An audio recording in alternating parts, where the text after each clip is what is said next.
Hello everyone, welcome to Vajiram and Ravi's Terms in News. My name is Shubhangi Singh and today we are going to discuss some important terms and concepts that have been in news from the perspective of exam. So let us begin with the first term that has been in news, that is demographic winter. Now this particular term has been used in reference with multiple countries. You can see there here it is Australia, Italy, but in last 1 to 2 years it has been used across countries, be it Spain, Japan and many more. So let us try to understand that what exactly it means. If we are talking about demographic winter, we have to understand that this is a prolonged phase. Prolonged phase of what? When we get to see very low fertility rates in a given country along with the life expectancy which is increasing. So you have to understand in the terms that the fertility rate of country is going down, but because of the modernity, medical facilities, the life expectancy is increasing. So this is something that you will see in developed economies where because of awareness, education, availability of contraceptive methods and economic constraints, usually people prefer to give birth to limited number of children. However, at the same time because of the modern facilities and medical provisions, the life expectancy is comparatively higher. And that is why whenever such a situation is present, what you will see in that country, that the aging population would be more and the population size will be gradually decreasing over the years. And what will happen as a result? The working age workforce will decrease. Because now lesser number of children are being born. So what will happen? The working age workforce in coming time is decreasing. But because the population initially was higher, they will go into the aging population. So the dependence would increase. So whenever we are talking about demographic winter, it basically means when the total fertility rate is below the replacement level. What is replacement level? 2.1 is the replacement level. So when we are talking about replacement level, it basically means the average number of children that per women are needed to replace one generation with the equal number of people in the next generation. But when the total fertility rate, the replacement level is 2.1 and if total fertility rate goes below this, then the replacement will not take place. The next generation will be with lesser population. In this context, we will see the median age of population will increase. We will also see that old age people will be increasing, so will be their dependence and the working age population will decrease. And this is a phenomena that is usually seen in developed countries, and because of this they also face shortages in terms of labor, slower economic growth, rising burden of the dependent population, be it in terms of healthcare, be it in terms of pension or security. And this lays stress on the economy. Fiscal stress is present and also leads to productivity challenges. So this is a phenomena that has plagued developing economies such as Japan for long, but in recent European economies it is also emerging again. Now on this note, we will be moving to the next term that we are covering today, that is Neo-Royalism. Now when we are talking about this particular term, this has been brought in news because of US President Donald Trump, and to explain his behavior, this term has been in news. So when we are talking about Neo-Royalism, you have to understand this refers to the revival or coming back. Coming back of what? Monarchical institutions. Royalism, Neo-Royalism, first that we have to understand royalism. So royalism is basically presence of monarchical institutions or royal symbolism as the supreme power. But now that we are seeing in contemporary political setup, this is coming back, that's why we are labeling it as Neo-Royalism. Now when we are talking about this phenomena, it is seen that monarchical institution or royal symbolism which is present in contemporary political system, it is used to legitimize the political authority. That means the presence of king or what he says would be used to legitimize what political setup or what political happenings are being seen in country and to consolidate power without any constitutional, democratic, global framework in presence. Now when we are looking at Neo-Royalism, we have to understand that it is known for the fact that it remains a key and expanded symbol of the cultural role that monarchs or king used to play. And it also shows that the informal political influence of royal families that exists. So if there is a monarch in a country, even if there is a political setup, that the monarch will have the influence on that particular setup. And that is why monarchy is used to not only promote national identity, but the legitimacy for the political regime which is present. But the problem with this is that it clearly blurs the boundary between traditional authority, that is the monarch, and the modern democracy which is present.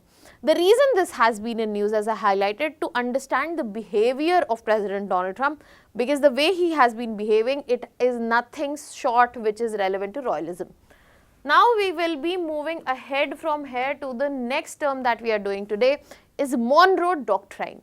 Now, Monroe Doctrine has been used because people are saying that what Donald Trump is doing is distorting and using Monroe Doctrine to his advantage, and that's why it can also be labeled as Donro Doctrine, that is Donald Trump's doctrine.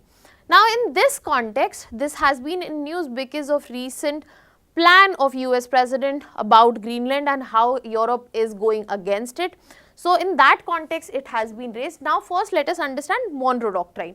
So, when we are talking about Monroe Doctrine, basically this doctrine was also a US foreign policy principle which was given by the 5th US President, that is James Monroe, who is also known as the founding father. Now, what does this doctrine say? This doctrine said that if we are looking at Eastern and Western Hemisphere, let's say this is the Greenwich meridian and then we have Eastern Hemisphere here, Western Hemisphere here. So, if you know that through Europe this Greenwich meridian passes, so they are saying that European powers which are present in Eastern Hemisphere, they should be least bothered or least concerned to what is going on in the Western Hemisphere. That is none of their business, they should not enter here, and at the same time they are saying that US will also try to refrain from entering into European matters. So, this doctrine was laid on the core principles that there will be no European colonization that will take place in America. That is why you see that after the presence of this doctrine, there was limited colonization that happened in America, especially after US's independence. And if any intervention happened by Europe, that will be seen as a hostile act against the US. Furthermore, there was a recognition that US had a special influence in Latin America, which is again in Western Hemisphere, and that needs to be recognized. And because of this doctrine, we saw that US emerged as a regional powerhouse, especially in Western Hemisphere, and this doctrine was later used to justify US intervention that we have seen in Latin America. Furthermore, if you look at the recent intervention in Latin America when we are talking about Venezuela, so this doctrine has been used, and that is why we are terming it as Donro as well. Now, on this note, we will be moving to the next term that we are doing today, that is soft matter. Now, soft matter has been in news and it is been talked about that how common it is to find it across our homes. So, first let us understand what exactly is a soft matter. When we are talking about a soft matter, it basically refers to a specific class of material which are very easily deformable. That means you can distort their shape, and for that distortion, small stress is enough, or any thermal fluctuation, temperature fluctuation is enough.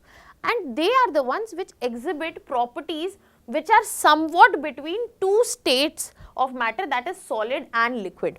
For example, the gel you see in your toothpaste, the foams that are present in your kitchen, colloids, polymers, milk is a very good example of colloid. Then liquid crystals, biological tissues, all these are examples of soft matter itself.